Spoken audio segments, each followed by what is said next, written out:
Ini sama dengan pengalaman saya pribadi, persis. Mereka ini mengelompok, ya, tidak mau bergaul dengan yang lain. Contohnya misalnya kalau dulu itu ada masjid dipakai kelompok ini dipel gitu ya. Terus kemudian kalau misalnya karena kafir, najis katanya. Bahkan imamnya melarang kalau sampai ketahuan belajar dari ulama luar itu murtad. Kalau orang murtad masuk neraka. Jadi ditakut-takutin terus ini. Ini terjadi dan saya sendiri mengalaminya. Jadi dia pernah menjabat sebagai Kapolda Jawa Tengah, Kapolda Metro Jaya, dan Kabareskrim Mabes Polri. Dia pernah terpapar dan bahkan terjerembab dalam kelompok LDII.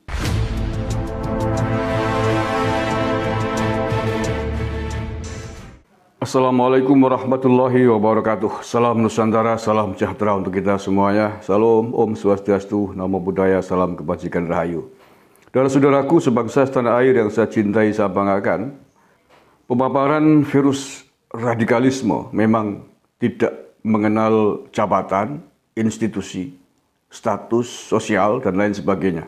Tidak sedikit oknum-oknum aparat kita yang terpapar oleh virus radikalisme yang sangat membahayakan bangsa dan negara ini. Salah satunya adalah Komjen Pol Purnawirawan Nur Faizi. Tidak main-main jabatan yang pernah dia emban. Dia pernah menjabat sebagai Kapolda Jawa Tengah, Kapolda Metro Jaya, dan Kabareskrim Mabes Polri. Dia pernah terpapar dan ikut bergabung dalam kelompok LDII. Miliaran uang pernah ia keluarkan untuk membesarkan organisasi tersebut dengan dalih infak yang wajib harus dikeluarkan. Tetapi alhamdulillah tidak lagi bergabung dengan kelompok LDII ini. Dan seperti apakah testimoni dan pengalaman Pak Nur Faizi selama menjadi anggota LDII? Kita simak pemaparan beliau yang kemarin hadir di Purwokerto mengisi acara diskusi publik tentang anti radikalisme yang digelar oleh Advo Cafe di Karawangkal, Purwokerto Utara. Ia hadir bersama Dr. Gus Najih Aromdoni, santri kader NU yang pernah terlibat dalam konflik Suriah, maksudnya terjebak pada saat Suriah meledak dulu dan berhasil pulang. Hari ini dia dipercaya di MUI di bagian Badan Pembinaan Ekstremisme dan Terorisme MUI Pusat. Untuk Gus Najih sudah saya tampilkan videonya sebelum ini. Ini giliran kita simak pemaparan dari Pak Nur Faizi berikut ini. Bismillahirrahmanirrahim, Bapak-bapak sekalian yang sangat saya hormati dan banggakan, Pak Rektor, Profesor dan Pak Kapolres, para Dandim Korem dari Kejaksaan, dari DPRD, dan teman-teman sahabat-sahabat saya di sini. sangat penting dan menurut saya ya sangat penting event ini pada saat ini harus saya sampaikan kepada khusus Bapak Ibu sekalian, khususnya pada generasi muda. Perlu saya kasih prolognya itu, Pak Gus Najih ini tim kita, yaitu baik di MUI maupun di penanggulangan terorisme. Dimana pertama kali kita ketemu timnya Pak Goris Mere, saya, Gus Najih, dan Nur Zaman. Pada waktu itu kebetulan Banser NU Pak Nur Zaman itu menyelamatkan orang-orang Katolik di gereja. Ada bom, kita semua tim ini ya, tim membackup Den 88, namanya Den 99.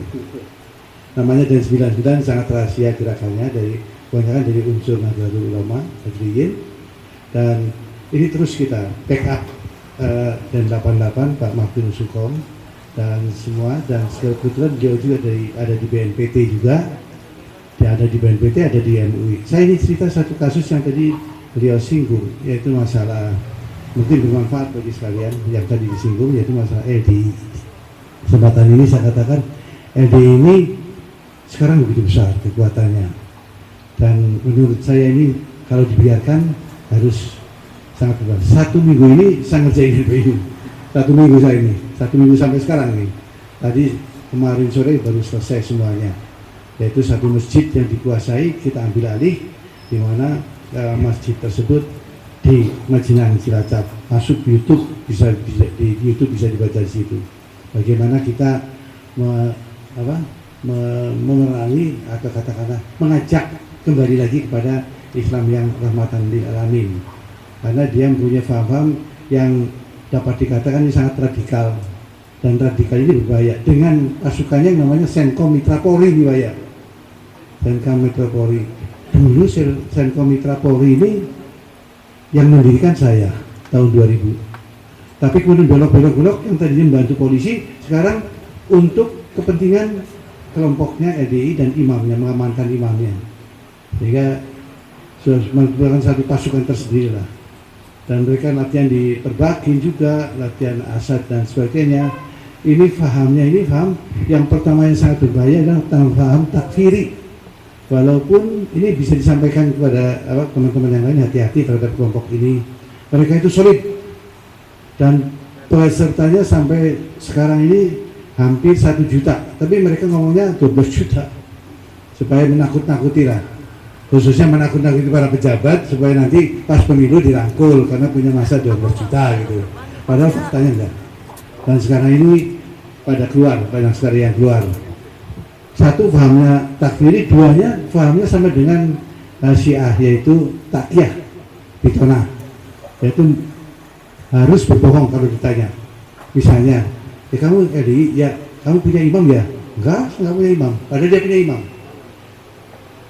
Kemudian kamu infak sodako ya? Iya sodako, boleh sodako, tapi sodako wajib 10% lebih daripada zakat, sehingga imamnya ini mendapat di Kediri ini mendapat uang 1 bulan 65 miliar. 65 miliar, nah ini sedang dikerjakan juga oleh Polri di Baris Krim itu untuk mengamati ini gerakan keuangannya. Kalau Bapak Ibu sekalian lihat ACT, aksi cepat tanggap, aksi cepat tanggap ini lebih besar lagi sebenarnya. 65 miliar jelaskan triliunan uangnya. Foto-fotonya ada di saya semua. Tumpukan uang dan sebagainya disimpan di Singapura dan sebagainya. Dan ini kalau kita di dalam itu kalau ada kecurigaan sedikit aja langsung dikeluarkan, namanya dimurtadkan. Jadi doktrinnya itu keras sekali, orangnya baik-baik kelihatan, ngajinya lebih bagus, puasanya mumpung Abu Daud puasanya, kemudian juga umroh terus haji ikut juga. Tapi mereka nggak sadar bahwasanya waktu haji dan umroh, karena dia bilang selain kelompok kami kafir semua. Dia nggak sadar waktu haji itu 3 juta orang kafir semua berarti. Nggak sadar dia, karena di luar yang di Masjidil Haram maupun dicap kafir semua. Dan dia bilang bahwasanya mazhab itu nggak ada, mazhab Syafi'i, Maliki dan sebagainya itu nggak ada, 4 mazhab itu nggak ada. Dan yang sholat di Masjidil Haram itu gantian dulu katanya, gantian 4 mazhab itu. Syafi'i, Imam Syafi'i, Imam Syafi'i, Maliki, Imam Hanafi itu gantian kata dia. Saking tidak tahunya ilmu yang agama, yang benar, yang rahmatan lil alamin, hanya ingin apa? Ujung-ujungnya itu duit. Kalau kita pelajari terus semua akar-akar permasalahan-permasalahan tentang agama ini antara lain ya, di samping kekuatannya, kalau khilafiyah ada kekuasaan, power dan penguasaan. Kalau ini yang seperti ACT ini, ACT ujung-ujungnya duit. Saya kira sudah baca semua teman-teman dari mahasiswa semua, di mahasiswa tentang apa dan siapa itu aksi cepat tanggap itu. Kemudian juga ada lagi dulu tuh yang apa itu, yang semua ajaran-ajaran yang nggak benar, agak melenceng itu betul-betul ujung-ujungnya itu uang kita lihat ya, bukan ajaran yang benar. Nah, kenapa kok orang banyak masuk ke LDII antara lainnya, atau HTI atau yang lain-lain itu, kenapa kok banyak yang ke sana? Karena mereka tertarik pada disiplinnya, pengajiannya hebat ya, tapi tanpa sadar dia ujung-ujungnya tarik duit gitu. Dan kalau sudah banyak uangnya, tidak mustahil dia bisa membeli senjata. Dan kalau pimpinannya ini berambisi kekuasaan, tentu saja ini bisa memberontak kepada pemerintah yang sah. Itu masalah LDI yang sedang kita perjuangkan sampai kemarin sore, saya masih di daerah tempat konflik itu yang sekarang sudah kita kuasai, kita usir dan kita menguasai daerah-daerah tersebut. Tapi harus kira-kira ya 2 tahun kita berusaha ini untuk terus berjuang. Yang lain-lain saya kira hampir sama lah itu yang tadi disampaikan oleh Gus Najih, itu hal-hal yang perlu menjadi catatan daripada adik-adik mahasiswa semua. Kemudian kita sendiri melihat bahwa dunia ini berubah dengan demikian cepat. Hukum kurang bisa mengikuti. Hukum tidak bisa mengikuti kecepatan daripada dari perkembangan masyarakat. Contohnya antara lain yaitu masalah yang gampang aja ya, cryptocurrency lah ya. Cryptocurrency itu susah untuk dikejar sekarang turun, sedang ketika berani sedang jatuh, tapi banyak sekali yang dirugikan di Indonesia ini, triliunan, bahkan puluhan triliun, ratusan triliun banyak dirugikan oleh adanya era cryptocurrency, Bitcoin. Jadi mata uang yang tidak nyata kita lihat ini itu sudah beredar di seluruh dunia, bukan Indonesia saja. Nah itu juga bisa menjadi transfer keuangan demikian cepat. Korupsi itu sekarang dibayar, disuap, tidak hanya dengan uang cash atau transfer bank, enggak. Transfer enggak akan laku, cash enggak akan laku, cukup kode daripada kripto. Ya, jadi kalau orang mau korupsi itu terima kodenya, dia pergi ke Amerika, ambil duit di sana bisa. Dan kecepatan ini kurang bisa diikuti oleh ketentuan hukum. Kadang-kadang istilah bahasa Jawanya itu hukum itu kepontal-pontal gitu. Untuk mengikuti ini sudah ada ini kejadiannya, hukum belum ada, jadi nggak bisa diterapkan. Banyak juga dalam kasus-kasus terorisme dan sebagainya, hukumnya ada yang belum ada, tapi sudah jalan ke sana, sudah ada korban terlebih dulu. Jadi untuk bisa menjadi agent of change, para mahasiswa itu harus melihat, ya saya kira sudah diajari masalah analisa SWOT ya, strength, kemudian weakness, opportunity, threat, ya itu dimasukkan dalam kotak itu. Nah saya kira kedepannya ini para mahasiswa harus betul-betul bisa menguasai apa yang dikatakan tadi oleh Gus Najih. Untuk hal-hal yang lain saya kira nanti kita diskusikan saja secara terbuka saja, karena memang hal-hal ini seperti sudah seperti normatif gitu. Kita harus masuk sekarang kepada hal-hal yang praktek, yang kenyataan, fakta bagaimana. Itu bisa muncul setelah Anda tanya nanti. Pengalaman apa harus Anda tanyakan ke saya, apa-apa yang bisa saya sampaikan kepada Anda semua. Saya di Mesir 4,5 tahun. 4,5 tahun sudah usah di sana. Kejadiannya itu sampai betul-betul mengalami apa itu tetangga dengan Libya, bagaimana konflik di Libya. Saya melihat sendiri video-video, saya kira Anda semua tahu, penyembelihan lebih banyak kan di sana. Ratusan sembelih orangnya itu banyak sekali. Kalau udah nggak cocok sembelih itu aja. Istilah bahasa Banyumasnya disembelih. Tapi kalau di sini di Indonesia kan paling nembak kepalanya itu kayak Sambo itu ya. Tembak kepala gitu. Nggak cocok, nggak setuju, emosi, tembak kepala. Kalau bisa nggak disembelih gitu. Jadi silakan nanti kalau bisa ada yang tanya dan sebagainya, kita akan upayakan untuk bisa memuaskan Anda semua. Monggo Pak. Terima kasih atas waktunya Pak sebelumnya. Perkenalkan, nama saya Firda Ini Awalia dari Fakultas Hukum Universitas Jenderal Sudirman. Izin bertanya Pak, tadi materi yang disampaikan oleh pembicara 1, saya jadi teringat akan pengalaman pribadi saya. Jadi semasa saya sekolah itu di SMK, itu saya pernah menghadiri sebuah pengajian, dan pengajian itu ada indikasi tentang radikalisme. Nah, kemudian yang mau saya tanyakan, jika kita berteman atau mempunyai teman yang sudah semisal pemikirannya itu udah radikalisme, bagaimana cara kita menghadapi teman tersebut, Pak? Terima kasih. Saya jawab langsung. Ini sama dengan pengalaman saya pribadi, persis sama dengan bagaimana saya ngajak mereka supaya benar gitu ya, supaya yang tadinya contohnya misalnya dalam ajaran Islam yang radikal itu maksudnya di sini intoleran, dia tidak toleran, dianggap selain golongan saya ini kafir semua, takfiri. Terus kemudian hukum yang berlaku, hukum yang saya ajari gitu. Padahal orang-orang ini yang sempalan-sempalan ini belajarnya setelah kita belajar di tempat-tempat lain ini, mereka sangat-sangat sedikit belajar tentang agama. Baru belajar kemudian disampaikan. Ibaratnya seperti kerbau yang tanduknya itu bentur-bentur ke pohon kelapa karena baru tumbuh tanduknya.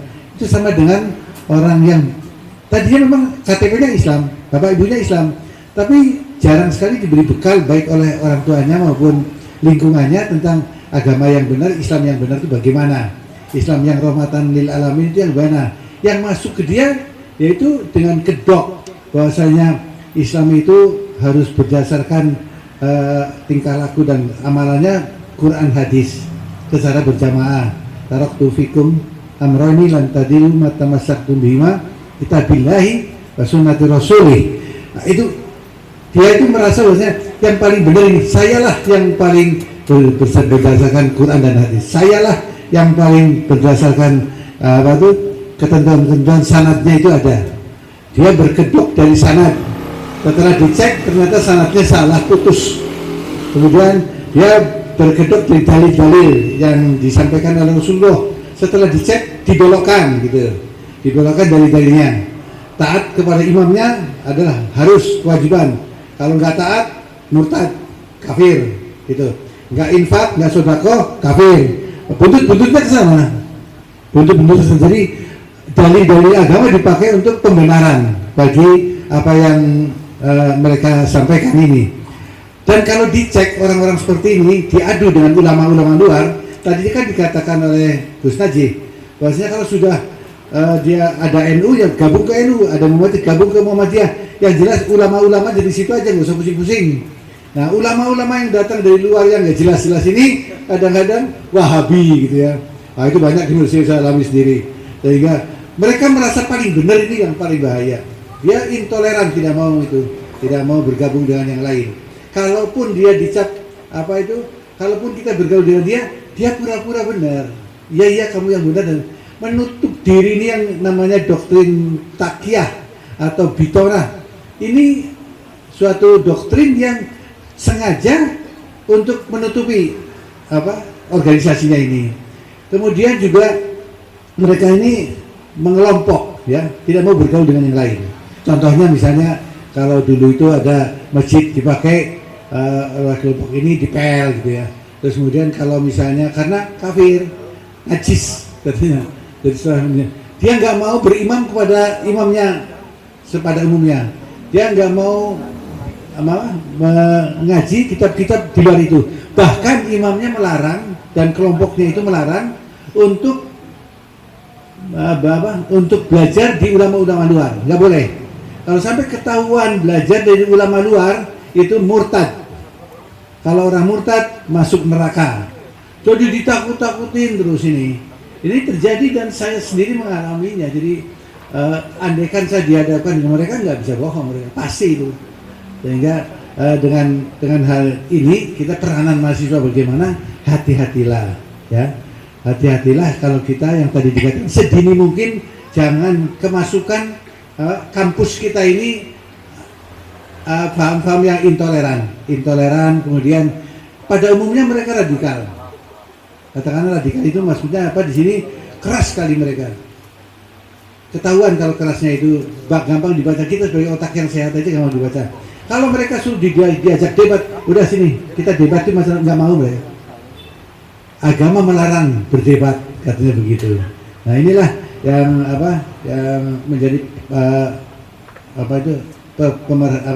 yang menjadi pengalaman saya yang bisa sampaikan kepada para mahasiswa.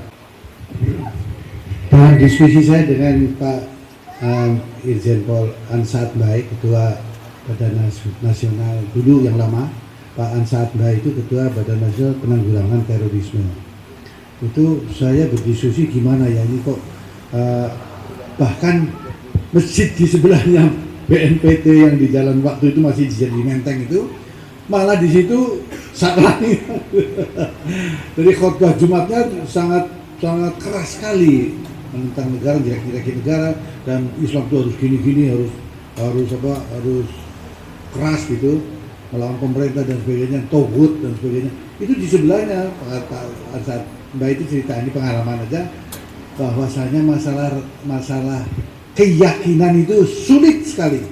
Kalau sudah yakin sulit.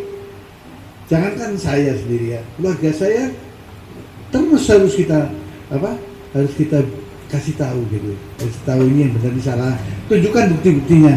Ini loh ayatnya Al-Quran, ini yang di sini dia pakai ayat ini, tapi kita lihat di tafsir Ibnu Katsir maupun tafsir Jalalain ini bandingnya begini. Jadi kalau anak-anak sekarang pinter-pinter, jadi ngajaknya dia secara logika juga, cari bahan bandingnya di situ. Kan banyak sekali buku-buku pembanding.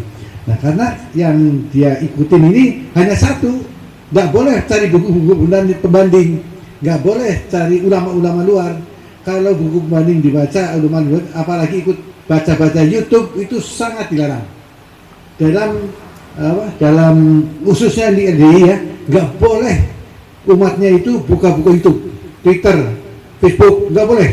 Ketahuan langsung murtad, tidak taat kepada imam. Itu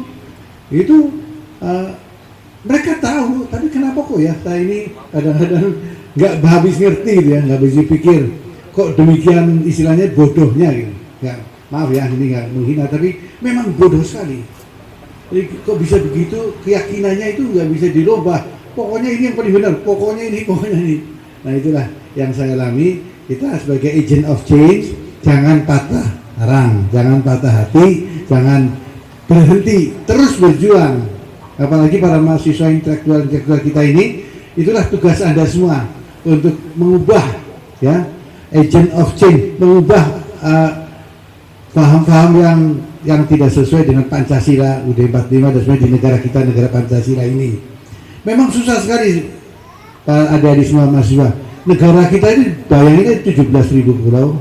Kemudian bahasanya udah berapa ratus bahasa itu, pulaunya tersebar begitu banyak, pengaruh dari luar begitu cepat masuk, ya, pengotoran istilahnya itu berita-berita dari luar tuh begitu bisa masuk, maupun ada di pelosok pulau pun kalau ada wifi dia buka bisa langsung, seperti dia sebagai penduduk dunia.